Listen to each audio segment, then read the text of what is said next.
Wine and Crime contains graphic and explicit content which may not be suitable for some listeners. Listener discretion is advised.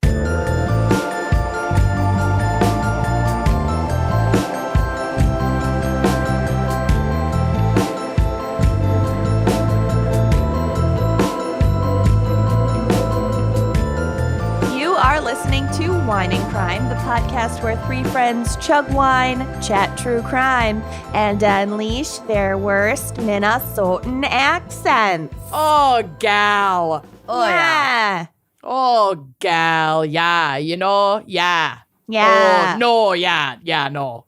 And No. Amanda talked about her mosquito bite because she didn't use ass. I should have grabbed my ass. I got a mosquito bite. Out of F. I was out of F. I got a mosquito bite on my fucking chin. Like on the jawline. And there's like not enough flesh there for it to like properly swell. So it's like this weird, tight bump that just itches all the time. Oh, that's tough. Yeah, put some ammonia on that. I'm fine. Yeah, Also have put pepperoni some- pea on it. Oh, my God. Put some toothpaste on it.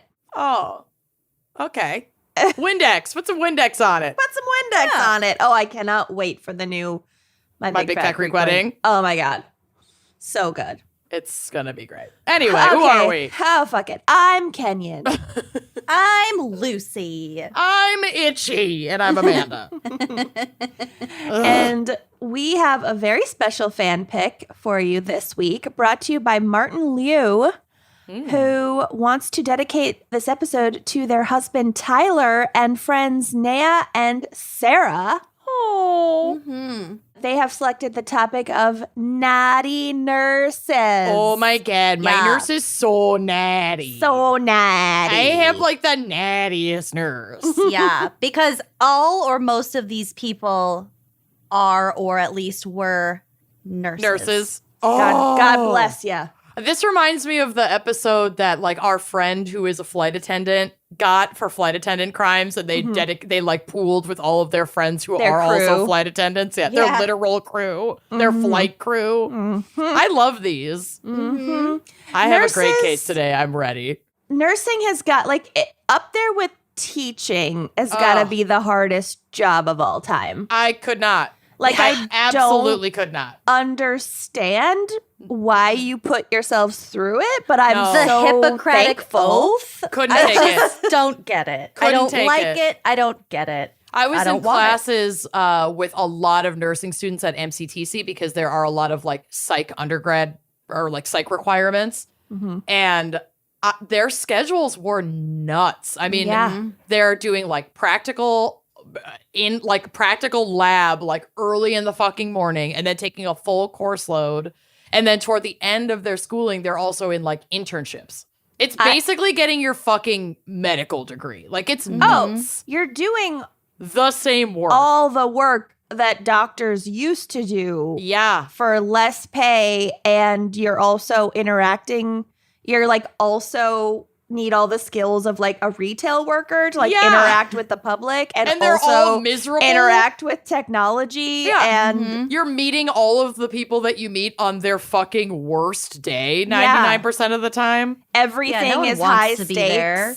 But I've been sitting in the also waiting room feces. for hours. God bless nurses. Like seriously, Seriously. as someone who has been hospitalized many times, thank you diabetes. It makes all the difference when you just have like a great nurse. Absolutely. And to all the patients out there, be fucking patient and be kind to your nurses. Be They're doing kind. the goddamn best they can, except for the ones in these stories, probably. well, yeah, the ones in these stories are natty. Nah. They're the outliers. You're a little natty. But Martin would like to say to Tyler and Naya and Sarah, quote, with everything they've endured being overworked and underpaid before and during COVID, I'm sure we could all use a few laughs. Oh, gal. Well, we will have some. Hopefully. But first, I got visual aids with mine. oh, good. Oh, no. Well, one that is atrocious. I can't wait. I almost dug out the stethoscope that somebody gave me at a meet and greet a few years ago. God, but that's like, okay, this is another reason why you need to watch Parks and Rec, because Andy finds a stethoscope in a sandbox and April is like, do not put that near your face. And he did. And that's what, it's you. I put it on immediately. It's in my Halloween box. Of course it is. Nice. We recently had to like clear out our storage closet in our house, and we got rid of so much stuff to make room for baby stuff.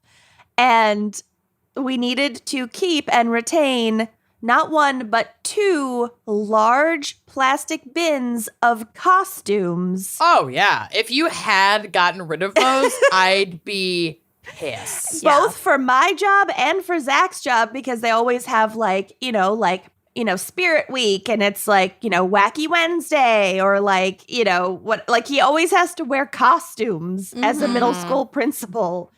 So we have 2 bins. It's part of the deal. It is. Yup.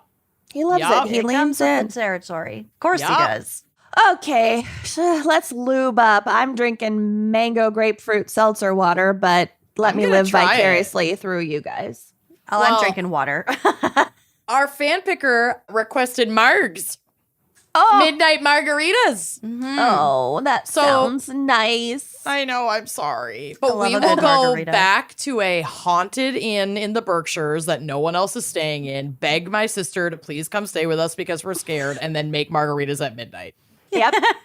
And then Which is force literally her what we children did. to eat chocolate cake for breakfast with twine around their necks, and they didn't even want to. Yeah, they were not into it. We were like, eat this chocolate cake for breakfast. Wear your cool on. So they were like, I'm scared. And the first night that they got there, because Kenyon and I, this was for our friend Josh Hallmark's birthday, 40th birthday. I couldn't go. Lucy couldn't go because she was in a wedding. We thought we were going to have like 5 people. So Kenyon got this really cute Airbnb, like this old Victorian mansion. Yeah. Yeah, it used to be an actual like bed and breakfast. Now it's just an Airbnb. So we were alone in there. A fucking we got creepy there. one. We walked in. We did 1 lap through the house and we were like, absolutely fucking not. I don't know what we're going to do. This is the scariest place we've ever been. I immediately called my sister and was like, pack the kids. Get David. Drive 4 hours. Drive 4 hours to the Berkshires from Literally Boston. 4 hours. Literally 4 hours. Oh my God, you're It's like, you have to horrible. come stay with us for the weekend. We can't sleep here. And then she goes, is it going to be too scary for my kids to sleep there? We were like, no, it's fine. They'll be fine. They got there and Molly immediately, when they tried to put them in bed, was like, I can't sleep here. This is so scary. Like, this place is fucked up. And we were like, we were drunk at a party at that point. So we were like, I don't know. You're here now. Figure it out. I made Amanda share a bedroom with me the Sure first did. night. Yep. Yeah. They came the next day. There were like 5 or 6 bedrooms in this place, and I was like, Yeah. oh, hell no. I slept Yes. on like a slouchy trundle because I refused to share a bed with Kenyon because she is a cuddler. violent sleeper. And I can't cuddle. I cannot sleep if I cuddle. Not that I slept anyway. Things would There have was, gone like- down very differently if I had been there. There We would was, have like, had a that- seance. We would have found some ghosts. Well, we Oh. tried the next night. Yeah. No one was answering our calls to action. And there was also like outside of that window, like one tree that in the wind was just like Yes. scratching. And the all house night. next door was like beautiful but decrepit and had It been like was abandoned for decades. Amazing. It was like condemned. Like it had an Yeah. orange sticker on the front of it. Yeah. How did we get onto this subject? I don't know. Midnight Margaritas. Woo! All right. Anyway, so I made a margarita. I just used reposado. You know, I love to put a little Grand Marnier in there. I have fresh lime juice. I also put some fresh lemon juice in here, a little bit of sour mix. Nice. And then I also like to do a splash of like sparkling, either plain or lemon lime water. I had plain this time. I need to buy that what I'm non-alcoholic sipping. tequila because That was good. a non-alcoholic margarita sounds really good right now. They make NA tequila? Yeah, remember that's what I We had had it in in- Austin. I didn't know that there was an NA tequila in there. I thought they just made you an NA margarita. No, there was NA tequila in there. Cool. I know. I need to look it up. Do it. Well, you got time now because my segment's over. Cheers, everyone. Cheers. Cheers. Lucy, what is our background in psych for natty nurses? So Well, natty. As you may recall, we did Angels of Death for We episode did. 13. Didn't we do a part 2 also? With Dr. and Andy. Yes. That was not in the calendar.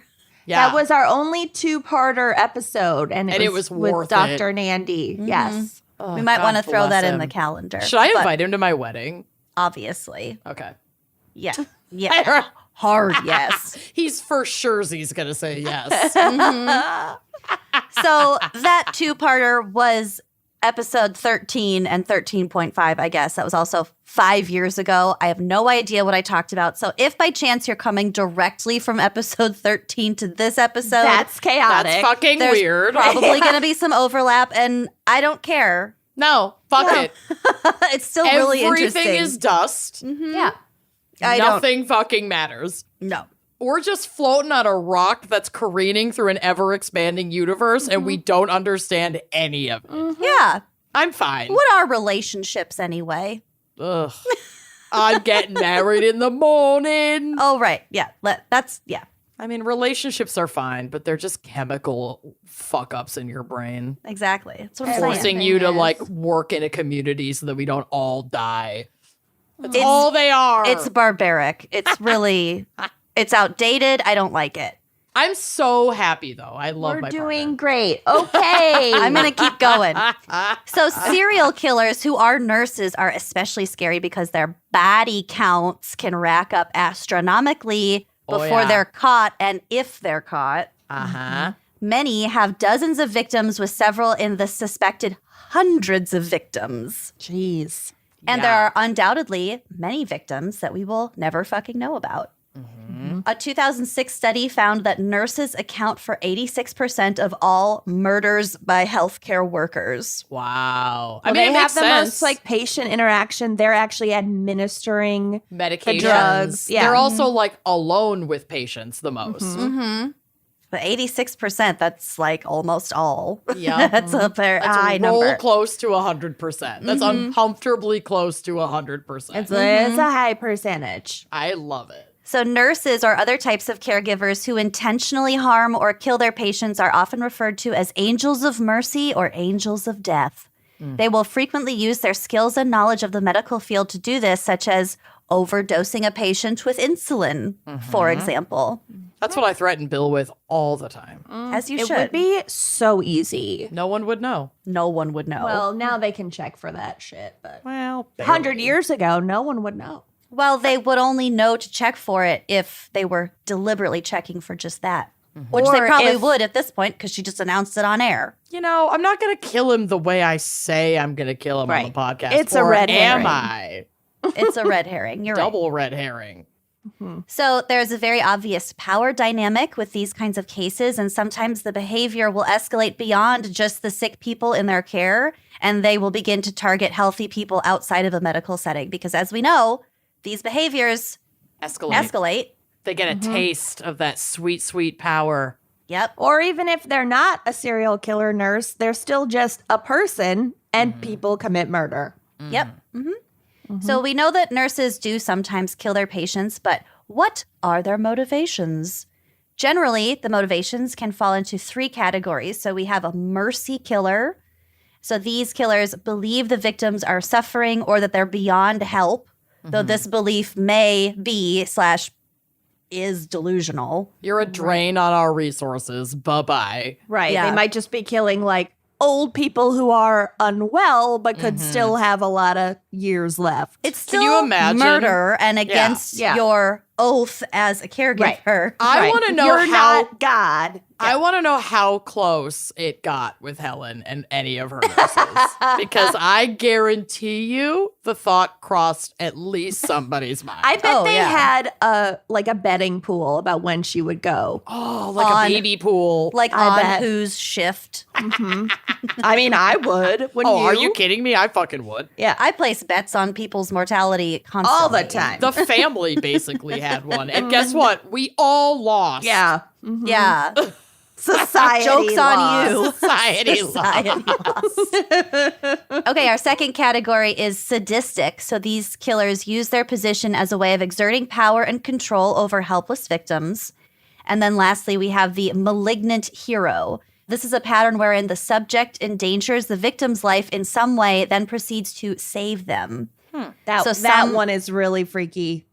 Yeah. That's like some Munchausen shit. It's sometimes called hero syndrome. So some will feign attempting resuscitation, all the while knowing their victim is already dead and beyond help, but they just want to be seen as selflessly making an effort and being really dramatic about it. That's fucking creepy. And also, my lady, like, doesn't fall into any of these categories. Mine doesn't sadistic. either, but that's okay. Some of them don't. Another motivation could be necrophilia, as in the case with Jane Toppin.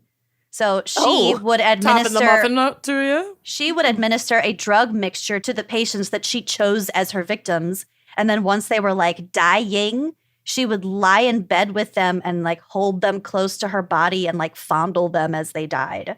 Oh, great. God. That's my fucking nightmare because I hate cuddling. If I go out cuddling, something went really, really wrong. Yeah. Someone administered a drug mixture to you. Yep. I'm like a cat. I'm gonna, if I know I'm dying, I'm just gonna like crawl behind the washing machine and crawl under like go the by piano myself or something. under the Crawl porch. behind the washing machine. Yeah, that's where Banjo My died. hamster did that. Oh God. Did you guys see that thing where I think I said it to you, where it's like, I've never heard of a hamster death that wasn't traumatic. Oh yeah, that's like there's always never trauma. just a normal hamster Oh, death. yeah. They No, eat he each got other. out. He got out, and then we thought the cat had killed And him, there but was the a cat hawk. didn't kill him. Oh, it was so bad. There's always. It's always a trauma. I actually think one of my hamsters died naturally in its cage, and I fully blamed my sister. One of my hamsters also died naturally in its cage, and that was really sad. I like went to feed it, and it was just like plastered up against the glass. Just Jesus, that's traumatic also. just fucking hard and cold. I was like, oh, How long had it been since you fed it? Oh, I fed it every day. Okay. It was, I mean, For its this monthly was like, feeding. this You wasn't have in my ADHD. youth. I know. But I do remember to feed my animals. Okay. Now, as an adult. Speaking of feeding or not feeding your animals, as God. Amanda mentioned, some of the motivations can be linked to Munchausen syndrome or Munchausen by proxy, which we have also covered on an early full episode, which was episode 6. And So we if you're kind of interested, going into that. Dr. Nandy's brain about it because he had done a whole episode on his show where he like interviewed That's someone. how we found him. Yeah. Yes, Yeah. it is. Ugh, this is giving me so many Nandy throwbacks, and I love know. it. We gotta it's reach like a out. warm hug. I know. I miss him. Mm-hmm. I miss him in my life. Paging Dr. Nandy. Can we actually page Dr. Nandy, though? Right, Because page he's a beautiful human being. Yep. Yep. He'll answer. Okay, so from Wikipedia, quote, in some cases, the killer claims the motive is euthanasia when it is not, so like the mercy killing. The difference being that a serial killer lacks a sense of compassion towards the patient, which is expected in situations of euthanasia. Most murders committed by nurses are performed by lethal injection. The typical medical professional who murders kills 2 patients every month on average. Oh, wow. I'm saying the body counts are They're high. so High. fucking high. Yeah. Wow. Scary high. This next statistic kind of plays into the whole gendered roles of nursing. A 2011 study of characterizing 70 female serial killers found that 30% of them were nurses. Okay. So very few serial killers are female, but the ones that are, there's a higher likelihood that they are They nurses. will be nurses. Yeah. Yep. Yeah. Okay. That makes sense. There's Yeah. like so much less. And I mean, again, this is also like very stereotypical and very gendered. But we do know from statistics that like a lot of times binary women will not engage in like super physical violent crime. Yeah, they'll be poisoners. We're poisoner. We're like the subtle.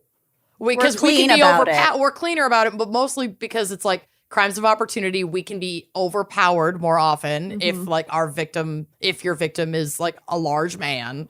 And like these are positions where there are a lot of women doing this work, and their victims are already vulnerable, and they have access to all these tools to make them even more vulnerable. And like, you're kind of an easy target when you're in the hospital. Yeah. We'll get to people all of are that. just coming in at any time of day or night and giving you shit, and you just have- take it. I never ask Unlimited- questions. You have unlimited access to Poison.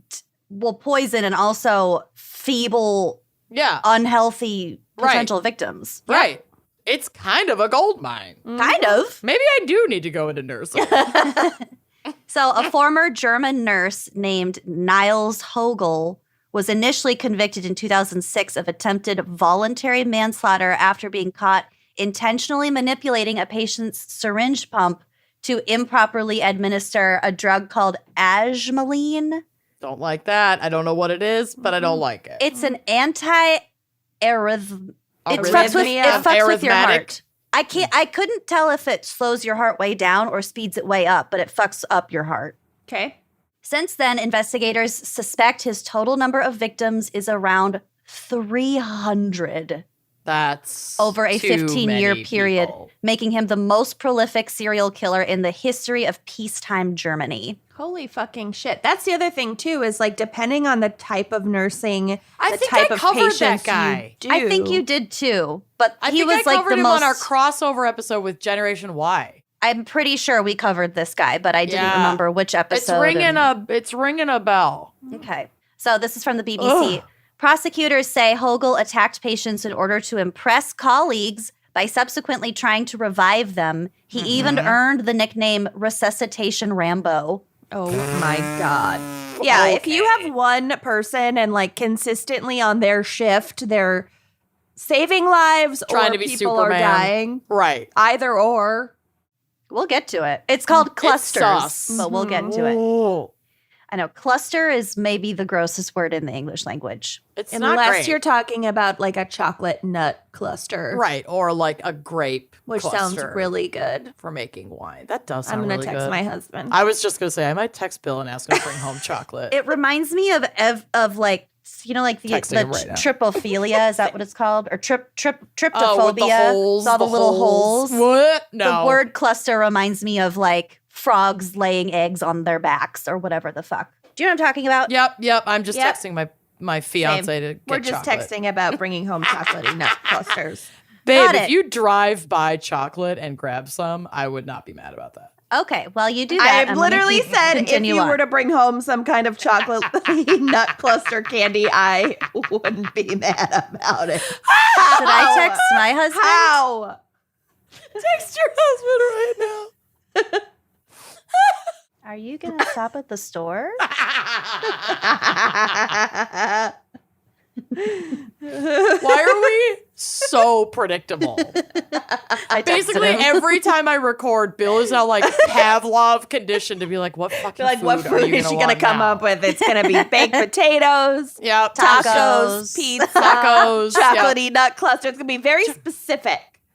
Always. Taco Bell. Listen, he's making his choices. He proposed to me. All Yeah. right. So Yeah. get true. my nut clusters. All okay? right. Okay. Get off my nut and get me a nut cluster. I'm married to the best guy. He said, he on yes, it? I am. What would you like? Oh. Chocolate. Bill hasn't responded yet, so Sometimes Yeah. it's about to get ugly over It's a here. competition now. Okay, I'm going to keep reading. Catherine Ramsland, a professor of forensic psychology, says there are differences in why a doctor might kill in comparison to a nurse, which I thought this was really, really interesting. Okay. Doctors often kill, quote, from the desire to feel a godlike sense of power over patients or from experimental curiosity. Ooh, hate that. Nurses, on the other hand, often feel put upon and undervalued. Their killing sprees appear to have other motives, such as gaining attention, finding a small realm of power in an otherwise powerless world, I don't know how to say this, assuaging. Yep. Assuaging depression, paying back an unfair system, and acting out to relieve frustration or workload. I have done all of those things, so I get it. So for doctors, In your it's killing like, sprees. In just my life. So for doctors, it's like this psychotic thing. It's like it's all about them, and they want to feel power and control and godlike. And for the nurses who kill, it's more like I want external validation. It's Or more. I've It had seems more enough. complicated. With Yeah, the I think of nurses. like when I think of nurses who kill, I don't think of like Dr. Death, right. like that podcast. That's Right. Yeah. Oh, so scary. But like that, when I think of like doctors who kill, I Right. immediately think of Dr. Death. This like cocky, Yeah. fucking power hungry asshole. Narcissist. Absolute deadly Psychopathic. narcissist. Yeah. Yeah. Because kinda that's also shit. they say like surgeons are more likely to be psychopaths. Right. But nurses, they have to be at least outwardly Compassionate. compassionate. But, surgeons and doctors on a They don't higher even level don't have to fake it. Yeah. No, like your bedside manner for the 10 minutes you're talking to the patient before and after you cut them open is not the most important part of your job. No. Nope. So Professor Ramsland outlined a 22-point checklist of red flags that have been associated with healthcare serial killers. Oh my God, are you going to read it? Not all 22 of them, but they include predicting. Send me all 22. Okay. These include predicting when a patient will die, Oh, okay. moving from one hospital to another, preferring night shifts, trying to prevent others from checking their patients. Oh, like being like too possessive almost of patients. Two hands on. Oh, that makes sense. That makes sense. Or from somebody else seeing like, why is she being given insulin? That's Right. not supposed to be in her chart or whatever. Yeah. right. And also a red flag is them being associated with incidents at other hospitals. Because I Right. think a lot of times when these clusters arise, You get fired, but you like don't get reported Yeah, to the you don't medical get board. like flagged. You just get shuffled on. exactly. Great. And a lot of them can just be like rumors. Maybe they're not like seriously investigated. It's just like, Yeah. whoa, that was a bad month. Crazy. Or they like negotiate so that you leave on good terms. You like Yeah. still leave with a recommendation. There was a doctor in New Jersey, I feel like, that my mom told me about that did that and had worked at like 10 different hospitals and was responsible for the deaths of like 70 patients or something insane. And it took like 30 years for them to fucking figure it out Yeah. while he just enjoyed his entire career. And then basically by the time the guy went to jail, it was like when he would have almost been retiring anyway. Jeez. Like he'd done it most of his career. Oh my God. Cuckoo bananas. Like I'm saying, some of these people do not get caught. This is why I'm really, really sad that my primary care physician is retiring. But also, like, think I about it. love her. You don't, I mean, I know now that's more common to have like a nurse practitioner instead of a GP. So you do choose them. But like 99% of the nurses that you're encountering as a patient, you're not Right. choosing them. You No. choose your doctor, you look up their reviews, blah, blah, blah. The Yep. nurses are almost like anonymous. You know, somebody just brings you back and sticks a needle in your arm and yeah, it's you're connected with who's on the shift. Like Right. that's it. It's like you can't pick your server at a you, restaurant. you hardly can't ever pick even know your- their names. Yeah. Yeah. The nurse practitioner for my primary care doctor is named Katie, and she's fucking rad. And I can tell that she, like, when we first met, she's very like professional and nurse-like. And then I think I said something or she said something, and it was How do really, you feel really about dark. murder, Katie? Something Yeah. really How many dark, teeth and then do you it have just- on your necklace? All the walls just broke down from there. And Nice. just fucked around. Now we're the best rest of friends. the- She's really great.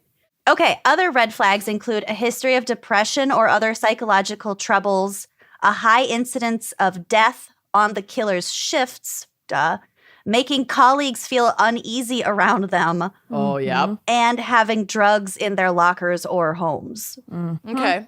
Little I have Nurse a lot Jackie. of those. Yeah. Oh, Nurse Jackie. Yeah. Was she a killer or was she just No, a no, drug she- nurse? Drug user. Okay. Although a few of these would not be alarming in isolation, Professor Wilson, whose name I apparently cut completely out of this quote, said a cluster of 5 or more would be cause for concern. Nurse shortages in the UK and the US have also been cited as a reason for proper checks and references being overlooked when nurses are moving around to different hospitals. And also think about with the COVID stuff, there were so many, there was like such demand for nurses that people, were getting like offers to be travel nurses and like emergency fill in at different hospitals like around the country. Kid in a candy store. Yeah. Killer nurses during COVID. My God. Yeah. Luck. This is your moment. Really? So do these killer nurses enter the field because of their urges, or do these behaviors develop once they begin working? Why not both? It's more likely the latter, but either one is possible. If you get shit on literally and figuratively enough in your job, you're bound to go a little And you get loopy. desensitized to death, possibly, depending on the type of nursing you're doing. And that one of the big motivations that they suspect is that they're taking out their occupational stress on these victims. Right. It makes a lot of sense. This is scary. Okay. I love it. I I'm love gonna make that a I'm going to doctor's be appointment. giving birth in a few months. Yeah, Perfect. that's right. You'll be fine. So they I'll have videotape the whole thing. They have Patreon content. They have likely obtained a sense of power and enjoyment from harming people in the past and see opportunities to escalate this behavior in a hospital when they become aware of the access and opportunities that this setting affords. These people have control over life and death. They feel a sense of ownership, possession, and control over their patients. They feel entitled to harm and kill them. Be nice to your nurses, y'all. Yeah, seriously. Yeah. Most of the Makes victims... every part of your experience better to just be kind to people, let me tell you. And at the airport, too. You might get a free Just in Baja general. Blast. Just in general. Just treat people Even like they're if you're not going people. to get anything out of it, just be nice unless they're creepy. And then you don't have to be nice to them, and we will get to it. Yeah. Most victims are elderly and or very sick because their death might not be as much of a shock and wouldn't necessarily trigger an investigation. Yup. They are also frequently poisoned by the very medications that are intended to help them. So instead of it being like a totally random medication, it would be like an overdose. Yes. That's smart. Fucking smart. Yep. Smart. I'm taking notes. If the podcast ever goes down. This is from If the I National ever go Post. into nursing, you'll know to be concerned.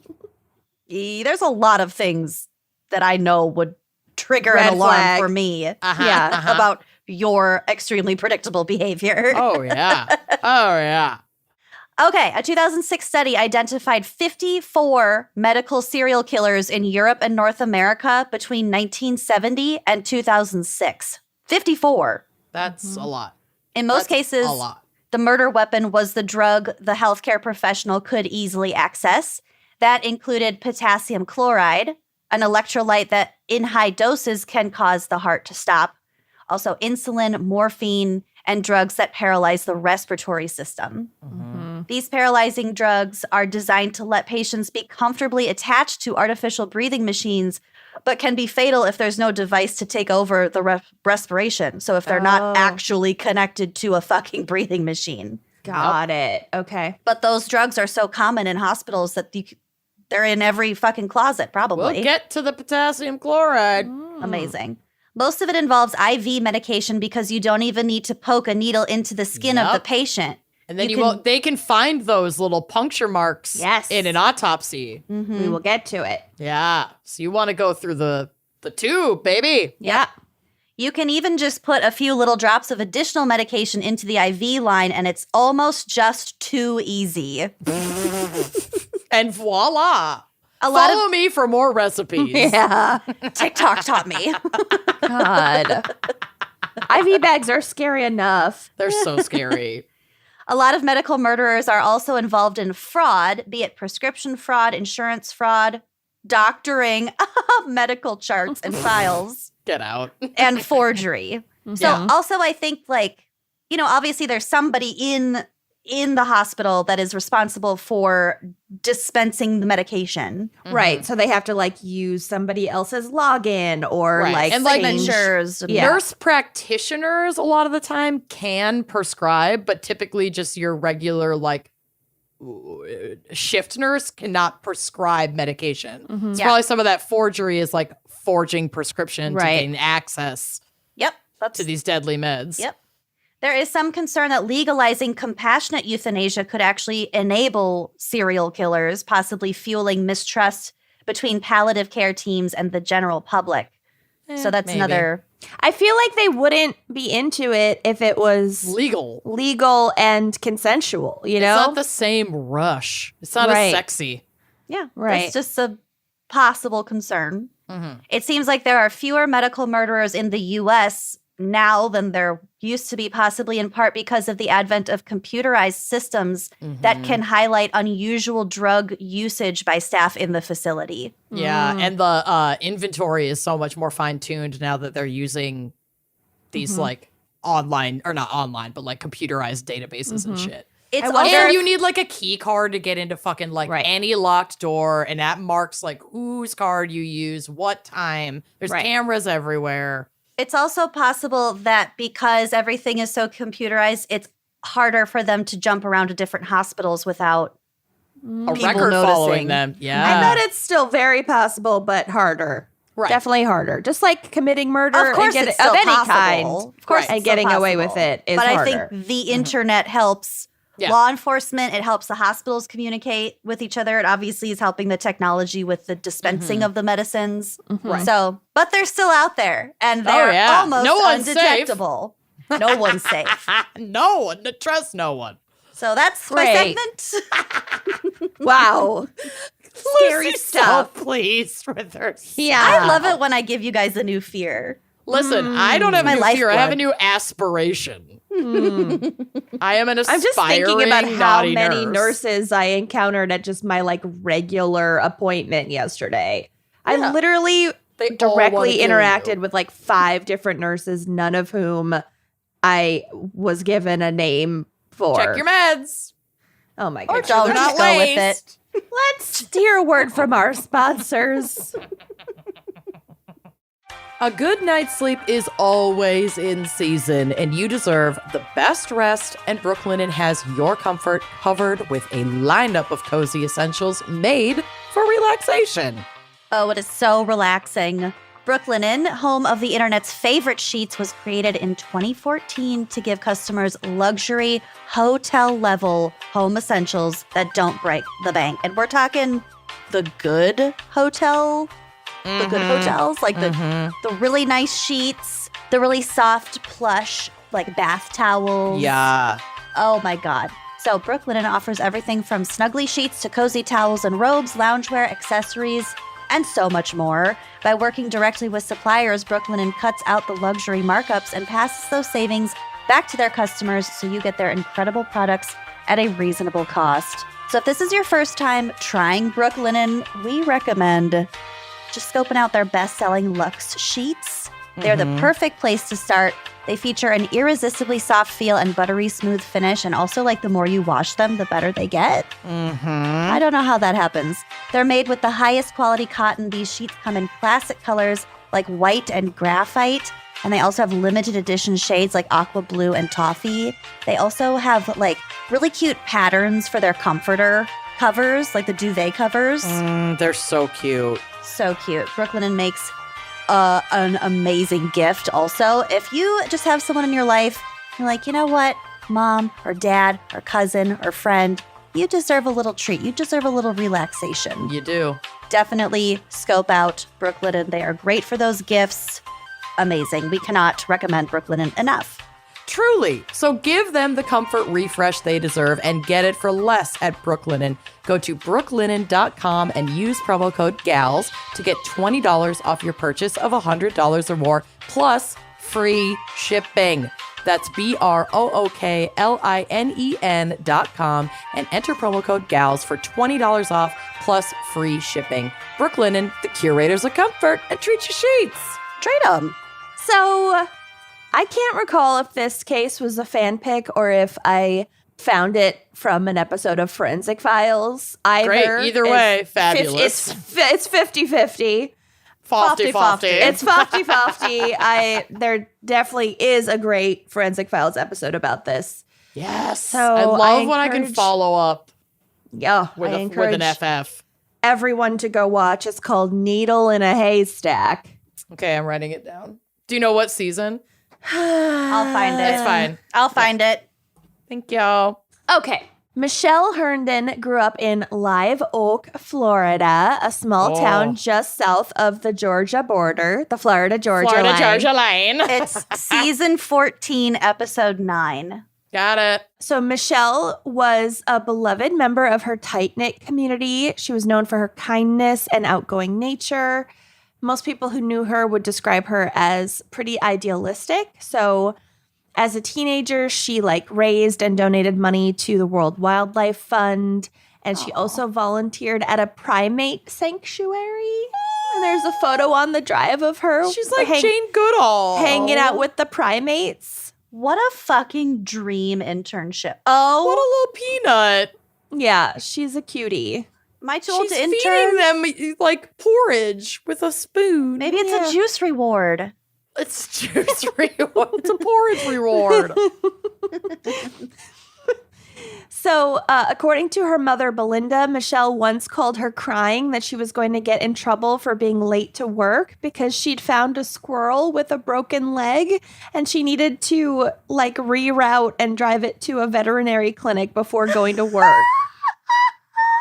Oh my God. So cute. I know. She's dead, isn't she? Yeah. Yeah, this is what Kenyon does. She makes you fall in love. Yeah. And she She's kills 'em obviously off. not the murderer. Right. No, she's not the murderer. So she was also devoutly religious. Her family belonged to Live Oak's Baptist congregation, and she dreamed of someday joining the Peace Corps and helping people in need. Like when she graduated college, she wanted to join the Peace Corps. Good for her. Yeah.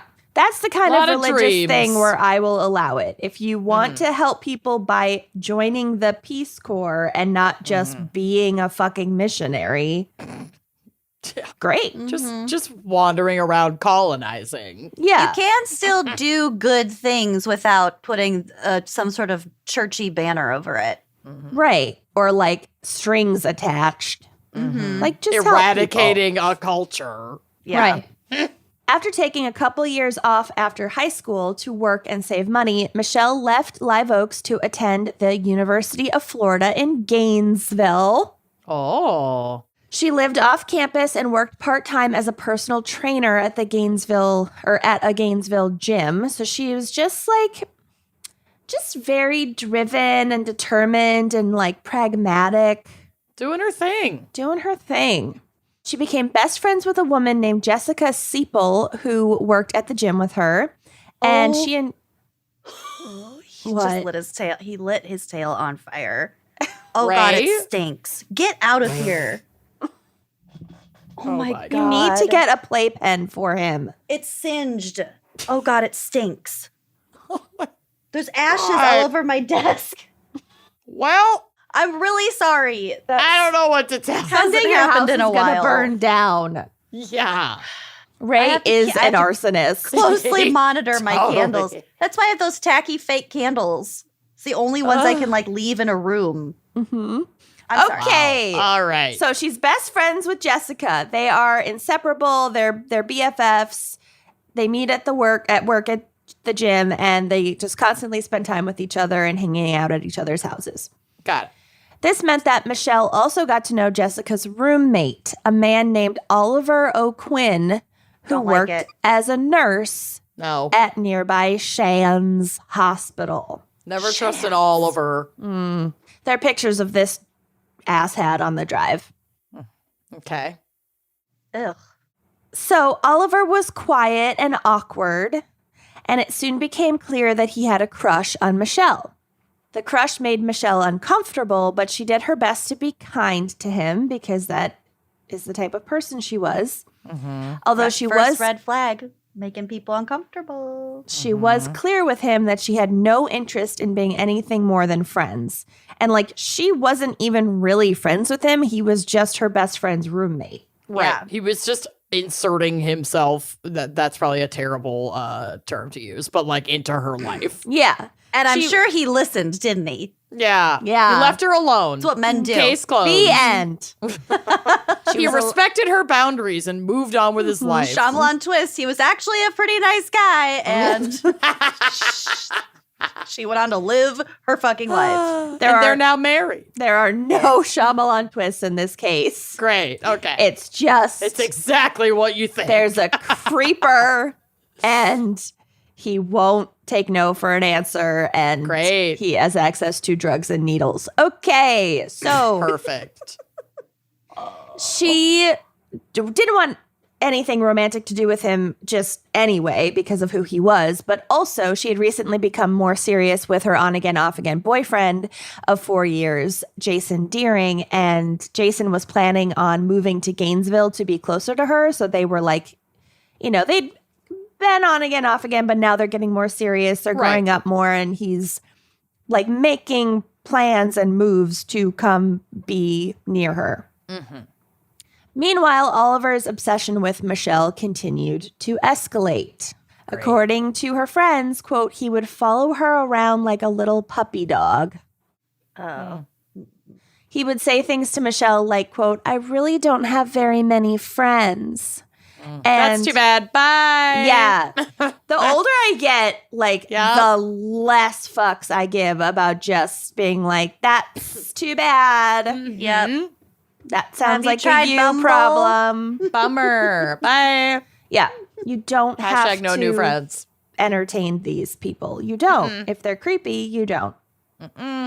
And then he would say shit like, quote, I'm so much smarter than most people that I have a really hard time relating to them. Okay. I'm not like other girls. Mm-hmm. So Not socially smarter, clearly. Yeah, definitely. So at one backyard barbecue gathering that they both attended, Michelle joked around with her friends by demonstrating that anytime she moved chairs, Oliver would also get up and move to be closer to her. Ugh. Like he could not read the room that she was trying to get away from him, and he would just... No, absolutely not. No. But all joking aside, Oliver's attentions were making her increasingly uncomfortable. Yeah.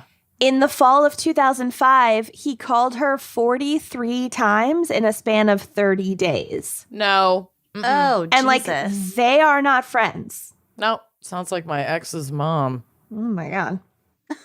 So then on November 10th, 2005, Michelle's mother, Belinda, received a terrifying phone call at 3:30 in the morning. No. Not a good time for a phone call. No.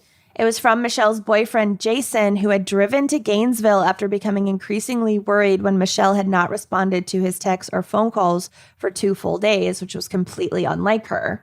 He was standing outside of Michelle's house, and he could hear her beloved dog, Duke, barking and her cell phone ringing when he called it. So, he knew her phone was in her apartment, and the dog is obviously, upset, and she hasn't responded to his calls or texts for 2 days, and, that, they spoke all the time. I hate this. So he kind of trusted his gut instinct and, got in the car and drove to her. And then as he's standing outside, he calls the mom. He didn't have a way of getting inside the house, so he called police. And when they arrived, they entered the home and found Michelle dead in her bed. Did she live by herself? I believe so. Yes, I think she lived by herself.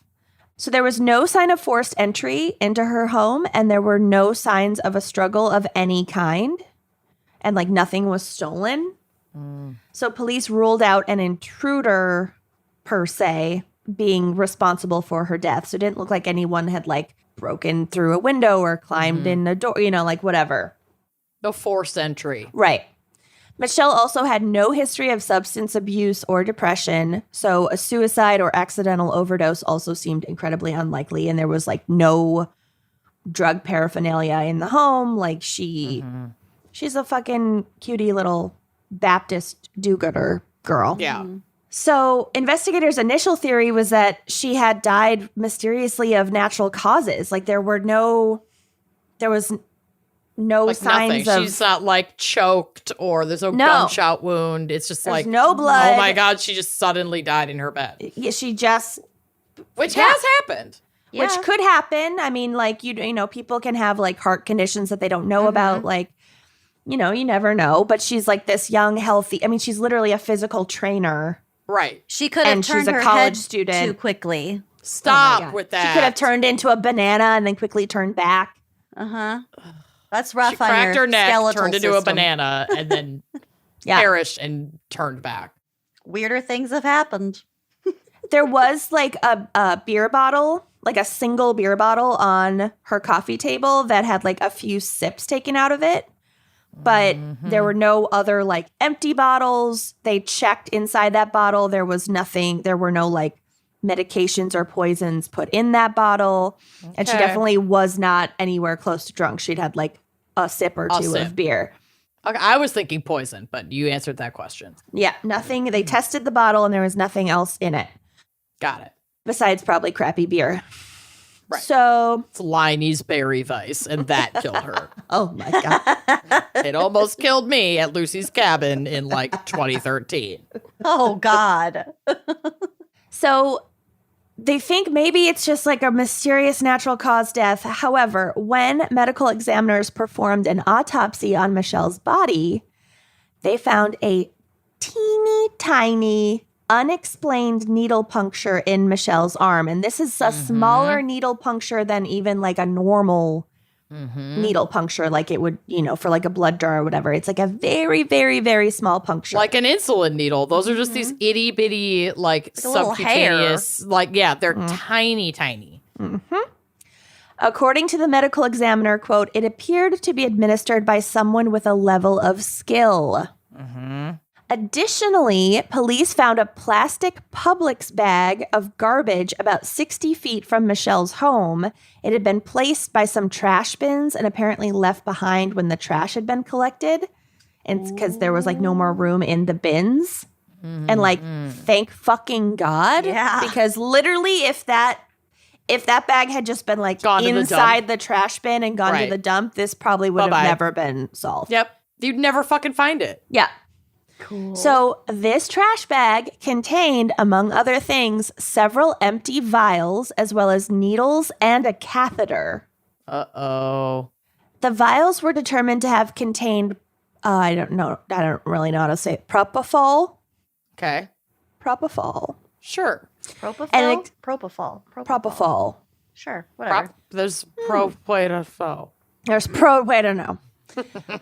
Which is an extremely fast-acting sedative. When toxicology reports came back, it was determined that Michelle had died from an extremely high dose of propofol.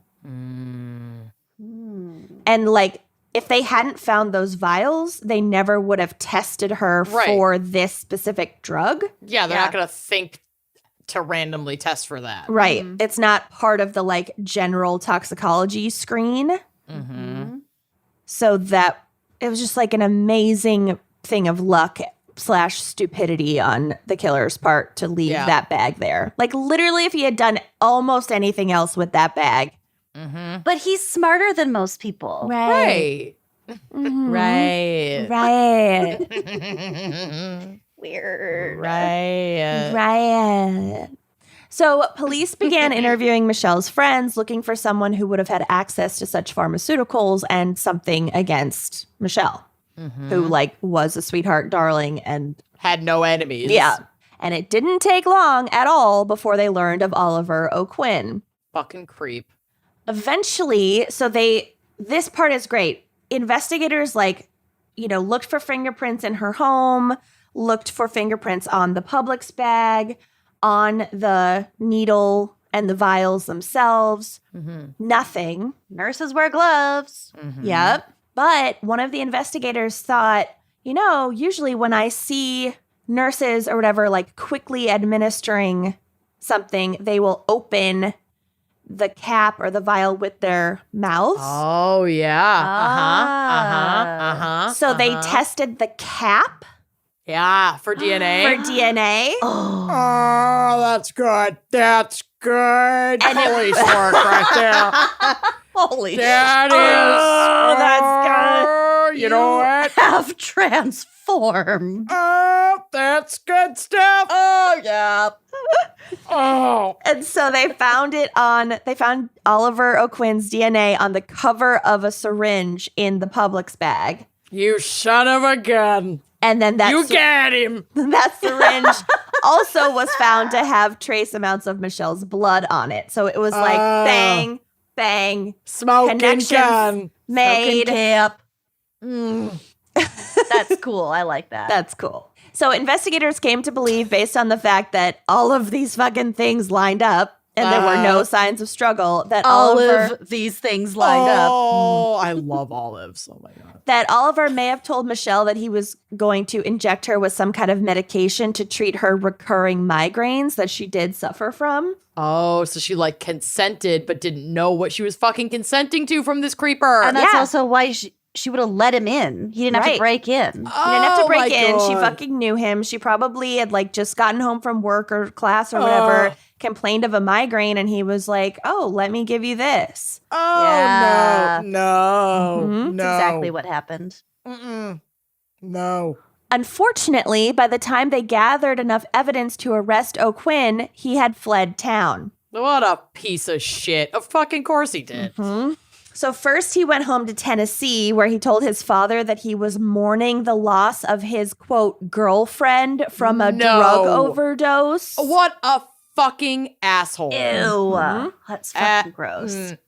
Absolutely not. This was before any information had been released to the public about Michelle's cause of death, so there's no way for his No, he dad. wouldn't have seen it on the news or like, Yeah. yeah. He didn't fucking So know. his parents like couldn't have pieced it together. No, they had no idea. They It's not didn't their know. fault. Yeah.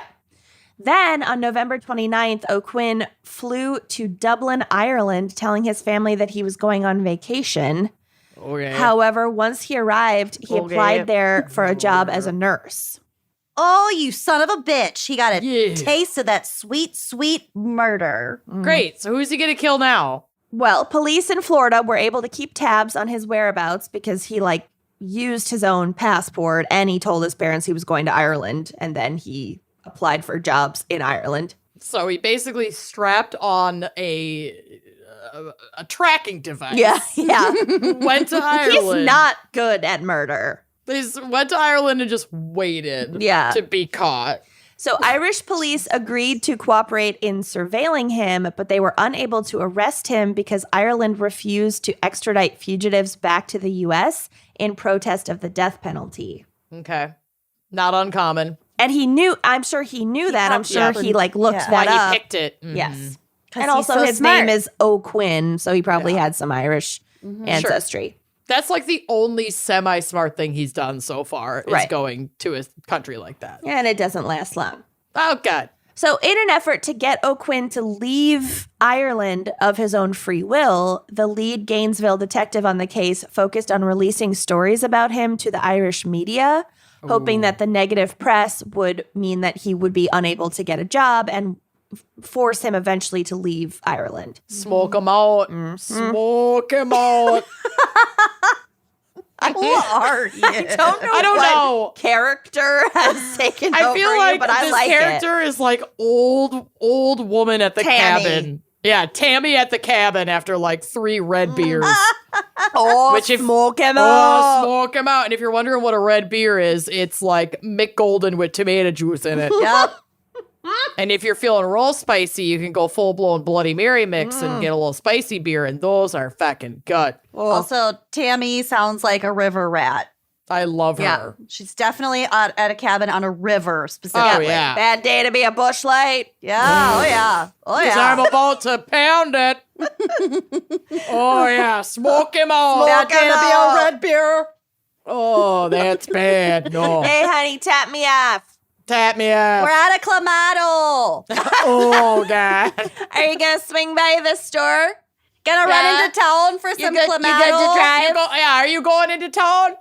Yeah. I'm not good to drive. Okay, we're on a Clamato and I need a pack of Luckies. All right. Okay. Okay. Okay, back to this horrific I murder. miss summer in Minnesota. I know. It's really, it made me really nostalgic. There's something about you going into town. Yeah? Like to the Yeah, neighbor, yeah, like yeah. across the dock. Do you need me? Do you need my keys? You need me to Hey, move Beth. my car? You need me to move the board? You want to use the board? I'll write you Oh, a check. no. I'll write you a check when you get back. You're Yeah. going into town. If Lisa's working, she'll let you put it on my tab. Yeah, put it on my credit. Okay. Oh my Yeah, you too, Bob. Okay, bye-bye. Okay, so I don't even know. I've been in Dazzle a lot this week with my sister in town. I think I'm just being overcome by a spirit. Yeah. Fucking Tammy. Spirit. Smoke 'em What? out. Oh, you're going into town? So the plan worked, Oh, yeah, it did. and They smoked him out. They smoked him out. But O'Quinn left Ireland and flew to Mauritania. Where's that? I've never even heard of that. I don't even know where that is. I knew you were going to say that. So I there have is no a map. idea. Oh, thank God. All right, go to the drive. We got a screenshot of a map. It's in the like bump of Africa, Oh, wow. West Okay. Africa. Yeah. All right. Yeah, the bump it of Africa. It's in the bump. The Beautiful bump beaches, probably. Probably. I don't know. I have not been. Where he visited the American embassy and attempted to arrange receipt of a money order. But the embassy employees saw that his passport was flagged and they tried to stall him, but they didn't have like the jurisdiction to arrest him. At the embassy? Like the embassy employees didn't. You know, because they're just like people pushing paper at the. I guess they could have made a citizen arrest, But they should have some sort of officers there, right? I It's guess- like American. I thought I'm sure it's a very, very small embassy. good point. Okay. You know, it's not like he was at the embassy in Paris or something. Okay. You know, whatever. So they were probably waiting for somebody to arrive that could arrest him. So they're trying to stall him. But he got spooked and left, and he fled across the border into Senegal. Okay. So Senegalese authorities soon detained him, and they sent his ass back to the U.S. Nice. All right. And he was arrested for murder. This was October of 2006, almost a year after Michelle's death. So all that rigmarole, and he only bought himself about a year. Mm-hmm. At trial, the prosecution painted a very clear picture of O'Quinn's growing obsession with Michelle, which they claimed turned deadly after Michelle mentioned to him that she planned to marry Jason and that he was moving to Gainesville and they were going to get married and live together. And leave her Right. the fuck alone. Yeah. Right. In addition to the DNA evidence on the syringe and a witness who had seen a man matching O'Quinn's description outside Michelle's home that day, O'Quinn's cell phone records also provided damning evidence because, again, this man is really fucking bad at murder. Oh, yeah. He's just leaving trails all over the place. So he They're tracking him like a moose in Canada. oh, mate. Golly. Following his scat all the way Yeah, to he's- Mauritania. That's what I'm saying. He's leaving his scat all over the trail. Yeah. What an amateur. Amateur. So he had called Michelle numerous times every single day for 9 straight days preceding her death. Like his And phone then calls had suddenly escalated. stopped. Yeah, and then suddenly stopped. Because he And- knew she wouldn't pick up. And then the phone calls abruptly stopped What on a fucking idiot. November 8th, the day of her death, even though she wasn't reported missing and her body wasn't discovered for 2 more days. Obviously, it's not funny, but this man is a fucking idiot. Yeah. Yeah. And Yeah. that is great. Yeah. I love how dumb this motherfucker is. Oh, she was dead for 2 full days before they found her. Yeah, Poor and gal. her dog was there alone. Oh, poor gals. So O'Quinn's public defender did not call a single character witness to the stand. Well, why would he? Why bother? But They're all gonna backfire. yeah. Yeah. But instead attempted in his closing arguments to show the prosecution had failed to prove that O'Quinn was dangerously obsessed with Michelle. That was his only angle. He was like, yeah, he liked her, he had a crush on her, but what's dangerously obsessed of, ignoring a woman's It's boundaries? subjective. Who Oh my hasn't God. stalked a woman who Right. clearly is not interested in them? A woman Who or two. hasn't stalked a woman? Or hasn't stalked a gal? They like it.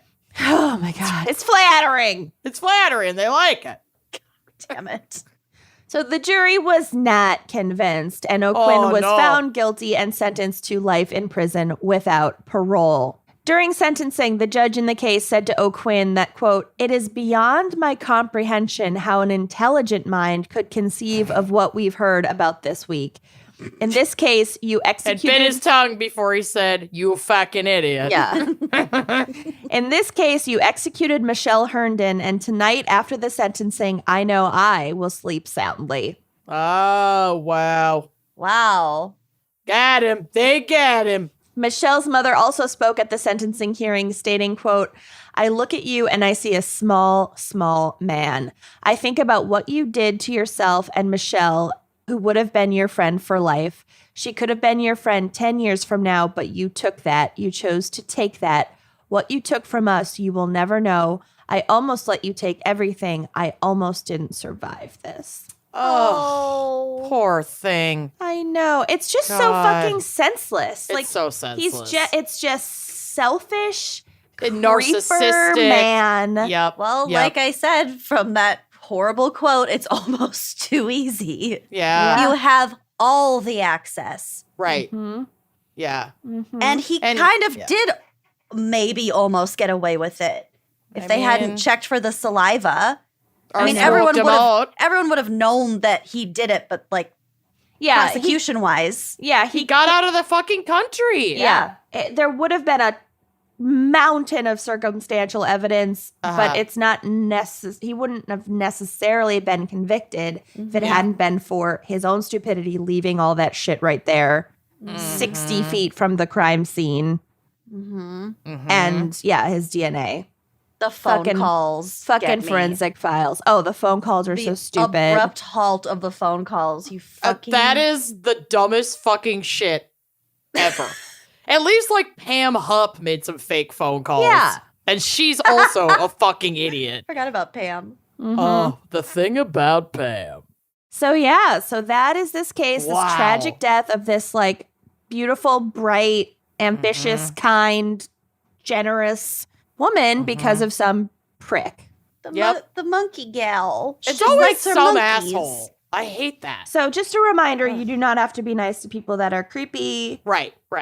Fuck politeness in that regard. Yeah, you can be a good and kind person and still Have boundaries. have boundaries and not let creepos, sneak Murder into you. your life because it's just not good. And if a creepo offers you an injection for your migraines or whatever, just politely decline. Yeah. Yeah, go Migraines talk to your suck. I do GP. get it, but no. Yeah, I mean, this is coming from someone who accidentally smoked ketamine just taking pot from a stranger. So, like, I get it. Yeah. I'm not saying Nobody's perfect. I'm not saying I'm smart. Tammy's been around the block a few times. So if someone offers you a syringe, This just is say coming no. from someone who Listen to accidentally my life advice. smoked ketamine. Because I Listen. learned everything the hard way. Oh Yeah. Oh I yeah. learned. Grew With up a red on beer in hand. grew up on red beers at the cabin. You see some shit. Let's hear a quick word from our sponsor. Oh, geez. Yeah, let's do it. When it comes to looking good, Stitch Fix has you covered, quite literally. Mm-hmm. You can say goodbye to endless browsing and hello to fresh picks curated for your size and taste, and you don't have to leave the house. It's the best thing in the world. I'm wearing Stitch Fix jeans. Yes, I said jeans. yeah. Right now. This is like a miracle product. They have sent me so many pairs of jeans that I had just like given up on even trying to find in stores, and they all fit me. It's unbelievable. And it's so easy and fun to get started. First, you take a few minutes to set up your Stitch Fix style profile. You answer a few questions about what you like to wear, what you don't like to wear, which I think is like even more important than what you like to wear. Oh, yeah. And then how open you are to trying new styles. Then Stitch Fix's expert stylist will go to work finding items exclusively for you. I have a girlfriend who used to be a Stitch Fix stylist, so like it's not an algorithm, people. It's a person. Every piece is hand-picked for you. It's unique to your size, to your style, and it's in your budget, making it the best way to discover clothes that make you look and feel your best. I've definitely found some pieces that I wouldn't normally pick out for myself, And I just tried them on because they were in my Stitch Fix box. And I'm like, oh, this is amazing. And It does work for me. Yeah, I totally love this. Stitch Fix will send you 5 pieces to try on at home. You keep what you love and send back what you don't. Shipping, returns, and exchanges are easy and free. And I have gotten bags, shoes, accessories. Like, they cover everything. It's And remarkably easy. It really is. It's a personal shopper. It's like, it seems so lavish, but like, it's not. It's so easy and it's so affordable. And there's no subscription required. You can try it once, or you can do what I did and set up automatic deliveries. There are no hidden fees ever. You know how much you're going to be spending on these products always. And sign up for Stitch Fix and get the season's latest pieces for men, women, kids, neither, both, everything in between. They've got you covered. So sign up today at stitchfix.com/gals, GALS, to get $20 off your first purchase. That's stitchfix.com/gals to get $20 off your first purchase. Limited time offer. Purchase within 2 days of sign up and treat yo outfits. Treat 'em.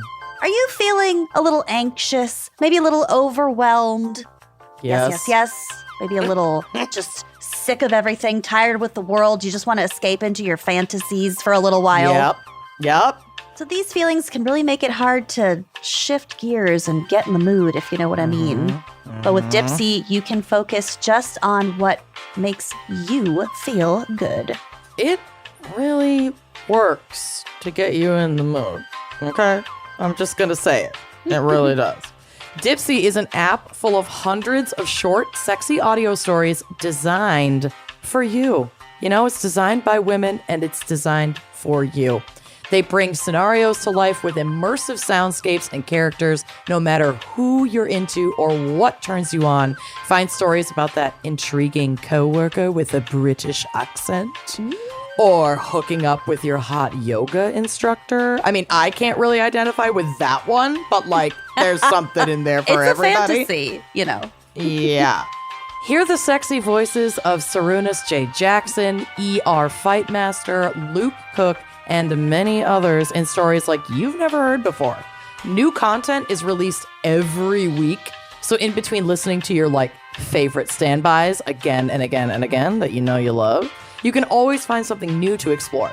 And Dipsy also has sleep stories, wellness sessions, and now they also offer written stories, which I love. And yeah, it's really just your go-to place to spice up your me time, explore your fantasies, or heat things up with a partner. All of the above. So for listeners of this show, Dipsy is offering an extended 30-day free trial when you go to dipsystories.com/gals. That's 30 days of full access for free when you go to dipseastories.com/GALS. One more time, dipsystories.com/gals, and treat your fantasies. Treat 'em. Okay, are you ready for my case? Baby. So, like, this nurse's motivations for killing are 100% the reason I cannot become a nurse. And, like, among a million other reasons, but mainly this, and we'll get to it. Okay. So, to get into this story, we need to visit our favorite boot-shaped country of Italia. Okay.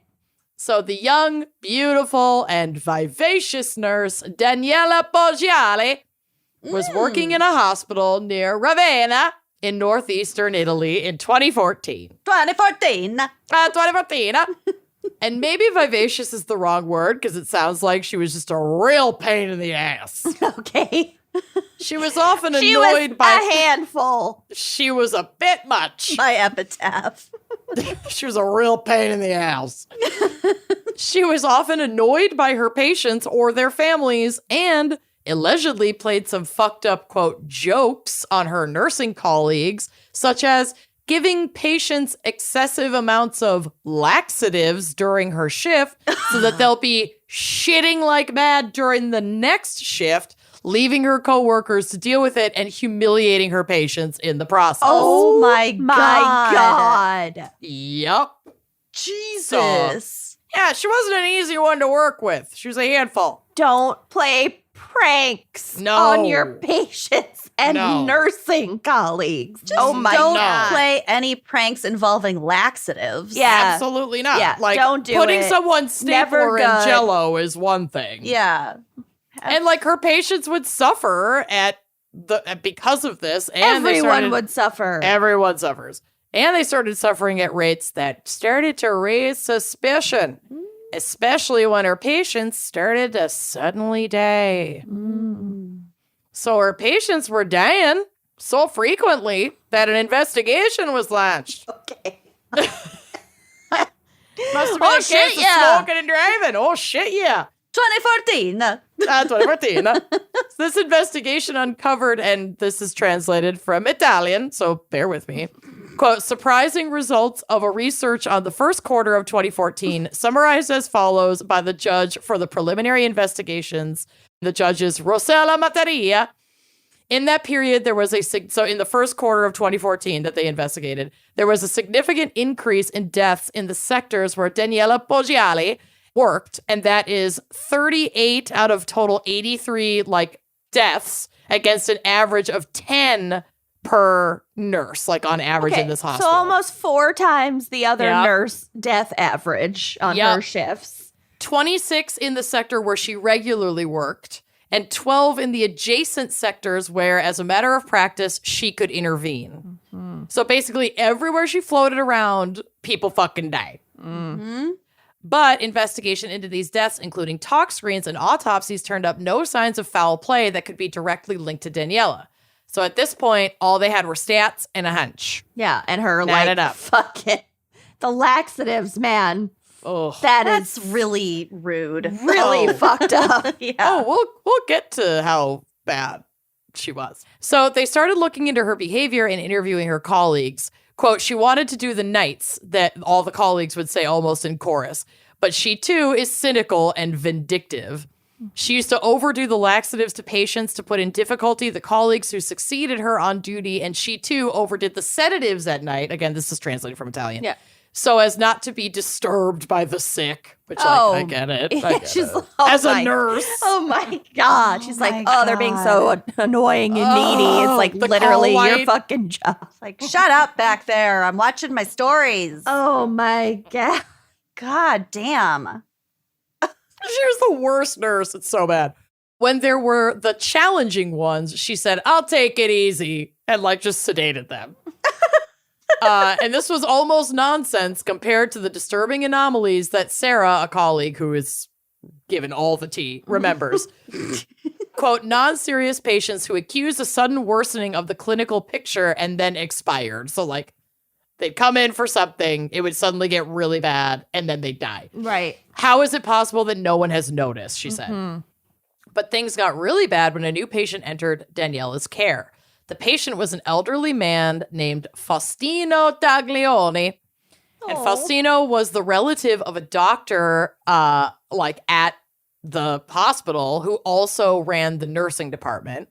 And it's alleged that Daniela did not have a good relationship with that doctor and then was caring for that doctor's relative. Oh no. Uh-oh. Poor Faustino. I know. He does no idea, no. Nope. But Sarah It's not did. his Faustino. Faust. Sarah later said in an interview, quote, there was no good blood between them. She spoke badly. So when the relative was hospitalized, I had that premonition. I felt that the man could be the chosen one for a further anomalous death. Imagine suspecting your coworker of being a serial killer. We've all been there. I think she's starting to suspect some. Oh no. We're on her radar.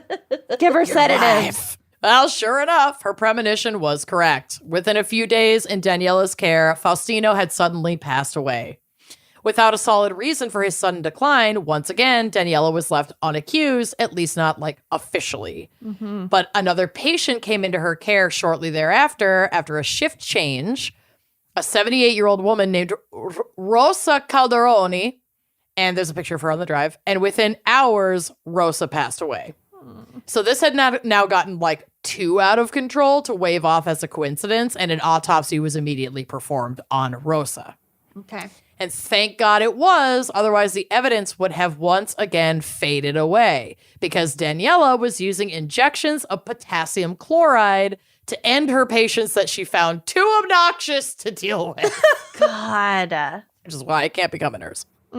Potassium chloride, even in like a deceased person, will be virtually undetectable in the system within about 24 to 48 hours. They have a really small window for it to test show up for on a it. tox screen. Shit. Yep. Potassium chloride is also much more lethal in victims experiencing existing health issues, which all of her patients would have been since they were admitted to the fucking hospital. Yeah. And the symptoms of potassium chloride poisoning include muscle weakness, chest palpitations, arrhythmias, and gastrointestinal distress, all symptoms easily explained away by other issues that would have brought these patients into the hospital in the first place. Yep. And all mimicking like cardiac issues. So especially with elderly patients. Yeah, it's like, well, they just had a heart attack and died. Right. The Exactly. symptoms mimic heart failure and in large enough doses cause heart failure. And this is an incredibly common cause of death among the elderly. Mm-hmm. So Daniela was arrested for murder in this case, but considering the quote murder weapon like disappears after a short amount of time because she was putting it in their IV. So it's like you can't find the pokey spots. Right. It was either it shows up on the tox screen or it doesn't. So proving that she had killed other patients in her care was almost impossible. Yeah, it's not like they could exhume people and test them. Mm-hmm. Shit. You wouldn't know. And the number that it could be is high. So prosecutors were a little concerned that they wouldn't get a win in this case. But she also, like, is not likable. Yeah. There are a lot of people who already hate her. suspect her. Yeah. So that didn't work out great for her. Daniela had a habit of reveling in the deaths of her patients and even coaxing her coworkers into taking gleeful photos of her posing with their corpses. Oh my God. Okay, I saw this picture in your file. Yep. Oh my God, it's so disgusting. So It's this is a blurred, dead but- person. Both of those are two different dead people. And that's her posing with And two that's her. thumbs up and also then mimicking the Finger dead person guns. Yep. with an open mouth, like pretending to be dead. God. My God. Uh-huh. She's like genuine. You can see It's the joy. joy. The glee. Yeah. Glee on her face. Absolutely. Yep. Ew. So Sarah, the same colleague who sang like a canary about her shitty coworker, ended up being fired from the hospital in the aftermath of all of this because she confessed to being the photographer for Daniela on more than one occasion. Oh, come on. Well, I mean, I mean- yes, but Yeah, she that said, kind quote, of punishment and letting this bitch get away with this for so long. I know, but yeah, she said, quote, Poggiali asked me to go with her to the closet where they brought the deceased patient, so like the morgue. She was particularly euphoric and wanted to take a picture next to the bodies. Ugh. I didn't have the courage to say no because she is a vindictive type. I was in fear and awe of Poggiali and I didn't want any trouble. She used to give laxatives to patients just to embarrass colleagues on the next shift, so I did what she wanted. Yeah, End she quote. was a fucking bully and Yep. scary and and a murderer and Yep. and actually it's good that this person was bullied into taking these photos because it's more evidence against It's her. evidence. But Right. also I can see why The hospital's like, okay, we got to clear out Yeah. everyone I can see associated why with she this was- situation. I can see Oh, why yeah. she was fired, but in this context, the 1000%. way you're saying it is just like, oh, seriously. Oh, yeah. Like that's And the Daniela- priority. Daniela agreed in court that this was wrong and was like, oh, I feel so bad about this. But also immediately tried to throw Sarah under the bus, saying it was actually her idea. whatever, no. bitch. You look way too fucking happy Right? in those photos. Like those photos Like are looking at the damning. photos, she's so into it. And Those yes, are these like photos will the- be on the drive because the deceased are blurred. Those So are it's, like like, the not army graphic, but- guard photos at Abu Ghraib, where Yeah. they're like, Yeah, just it's fucked that up. level of disturbing. Yeah. This is a quote from the Daily Mail. This is like they were there at her trial. She said, quote, it wasn't my idea, but that of my colleague who took the photos. Also, I never could have imagined they would be circulated. Well, it was yeah. something private between me and her. Anyhow, it was a mistake. She, That's yeah, what she no said. fucking remorse. She's like, well, I didn't None. want to post them. Right. I didn't think anyone Jesus. would share it. Just for my personal spank bank. Ew, God. Speaking through her lawyer, Stefano Diavalle, Poggiali said she was unable to explain the fact that she was present for 93 deaths in 2 years, double that of any other colleague, except that she worked a lot of shifts. Mm-hmm. She said, quote, I haven't killed anyone. Rather, I always live to help others. Mm-hmm. And in one of the disgusting images, as we discussed, Poggiali can be seen grinning and giving thumbs up signs next to the body of an elderly woman. In another, she is leaning over a corpse with an index finger pointed like a pretend gun at her own cheek with like her mouth wide open. It's so fucked up. It's really fucking bad. So Daniela was convicted of the murder of 2 patients in 2014. So I believe Faustino and Rosa. Mm-hmm. However, this sparked the investigation of an additional 93 patients who died in her care. Oh. The trial and resulting conviction were an absolute sensation. She was getting fan mail, love letters, groupies who had been obsessed with the Amanda Knox trial, Oh my God. marriage proposals, and plenty of attention in jail. Like, people were sending her, like, roses, like dozens of roses. You shouldn't be able to send flowers to a prison. I know, but I don't know. I mean, it's Italy, totally different situation. I also don't know how high security she was in. Like, I don't fucking know. Well, no, I'm just saying. But I agree with She you. kind of fuck looks like that. Robin Wright Penn a little bit. yes, I thought I that see too. it. Mhm. I see it. Yeah. But she didn't only get attention from fans. Her case also got the attention of a statistician. Yeah. Statistician. No, you nailed it. Of an esthetician, Richard Gill, who firmly believed that the data in this case was biased and agreed to take up the mantle of proving it. So this is from phys.org, like physical, like physician. Gill calls the approach of his predecessors Mickey Mouse statistics. So he wanted to defend her. Correct. Okay. They analyzed the times of all shifts of all nurses and the times of admission and discharge or death of all patients in 2 years. Using very simple statistics, they compared mortality rates with and without Daniela's presence. They took into account the time of year, day, or night, but left out other things that are also very important. Daniela was a hard worker and she was often there. Many people died in the morning and fewer in the afternoon and evening and few at night. And she was like there a lot on the overnight shifts into the morning. Okay. There are many nurses present in the morning, fewer in the afternoon, and even fewer at night. So for every full-time nurse, there are more deaths when she is there than when she is not there. So like it's deaths on her and all these other people's But watch. is that is that a national statistic? Like that is like it's more common in general for people to die in the early morning? Yes, and that's Okay. actually true here in the United States as well. Okay. Okay. Yep. It's not just like at this hospital. No. That's actually Okay. that's like a real thing. I mean, I also hate the mornings, so. Well, yeah, I would die too. Moreover, Daniela was a conscientious hard worker. She started her shifts early and finished late. She always made the overlap between shifts, unlike many colleagues. So she was basically like, she's going to be she's around. a workaholic. Yep. So Gil and his students that like, there were stats students who helped him like crunch all this fucking data. I don't know how to Stats- talk. stats students. Students. Stats Students, students. statisticians. Student titties. Stats, two student tickets, 2 student titties, two titty tickets.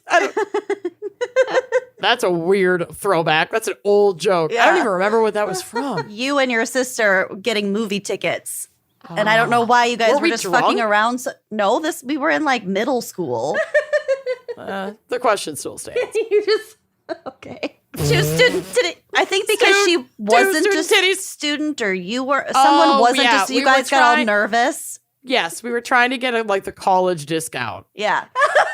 And they And were really so, nervous. I was so nervous for some reason, so I asked for 2 student titties instead of student tick. I can't. Okay. Margaritas, baby. You guys, I'm almost done. I can't. So Gil and his student titties proved the false correlation on paper.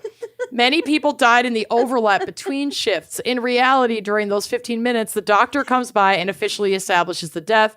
Gil emphasizes that this is the time at which it was recorded, not the time of death. He and his students proved the false correlation between the presence of Poggiali and the death of patients. His Italian colleague discovered errors in the statistical analysis used by toxicology professor Tagliaro. I don't fucking know. I don't want the twist to be that she's innocent because I don't like her and I think she did it. Well, that's going to be how we finish this out. So based on this analysis, Poggiali was convicted of murdering 2 patients. Also because there were rumors that she had an argument with one of them or like one of the, their family members. Mm-hmm. The judges concluded that she had put potassium chloride in the drip, but no account had been taken to statistical uncertainty or the advanced age of the deceased woman. Her age could also explain the high level of potassium chloride. Okay. So it could have been naturally occurring. Oh, okay. The persistent lawyer and statisticians were finally able to secure an acquittal after the nurse had spent 7 years in prison. Oh my God. Yep. So she's been acquitted and released as of like early this year. But I'm curious what you think, innocent or guilty and lucky. She's guilty as fuck. I think she's fucking guilty. I think she killed people. A bitch. She shouldn't be a nurse. Yeah, is she a nurse? Where is she now? No, I don't think she's allowed to be a nurse. She I don't know. She just got acquitted like 8 months ago. De-nursed. She's probably been deloused and de-nursed. I need an update. Oh my God. Did she accept any of the marriage proposals? I don't think so. I don't think so. Oh my God. Fucking Italy and their courts, man. Their courts are so... I know. I may never go to Italy again because it's just don't get arrested risky. there. Just don't get arrested there. Well, yeah. You can't... It's that easy. You can't just set out to not get arrested. I mean, I set out most days to not get arrested and I'm successful. I'm sure... You don't know. If Amanda Knox was innocent, she didn't do shit. She didn't do anything. Maybe Amanda and Daniela are in some sort of like support group with each other. Oh my God. Did you see Amanda Knox like recently tweeted something about like, do I need to go back to Italy? Because like so much shit is fucked up in America. You know it's bad. Amanda, you have other options. It's not just these 2 places. You know it's bad when Amanda Knox is making LOL, I murdered and got away with it jokes about Italy on Twitter. Yeah. Why? We're in the worst timeline. We really are. It's just bad. getting worse. It's bad. I hate it. Anyway, that's my case. All right. Well, thank you. And thank you to our fan picker, Martin Liu, and all of the Glad you're not a Thank you to all the student titties and totally forgotten about that. It's a good throwback. 2 student titties. 2 student tickets. Oh, it literally hurts 2 to laugh supple that titties. hard. Okay. Gosh, 2 supple titties, 2 student tickets. 2 supple students. I can't. Okay. Thank you. Don't kill your patients. We love you. We'll talk to you next week. See you later. Bye. Fucking bye-bye. Thanks for listening to Wine and Crime. Our cover art is by Kala Yip, music by Phil Young and Corey Wendell, editing by Jonathan Camp. Check out our website and blog at wineandcrimepodcast.com. You can also follow us on Facebook, Twitter, and Instagram at Wine and Crime Pod. If you have questions, answers, or recommendations to share, email us at wineandcrimepodcast@gmail.com. Episodes are available on Apple Podcasts, Stitcher, Google Play, basically wherever you get your favorite podcasts. And if you like the show, please rate, review, and subscribe on Apple Podcasts. It is the best way to spread the word. If you'd like to show your support, visit our Patreon page to keep this podcast and the wine flowing. Cheers.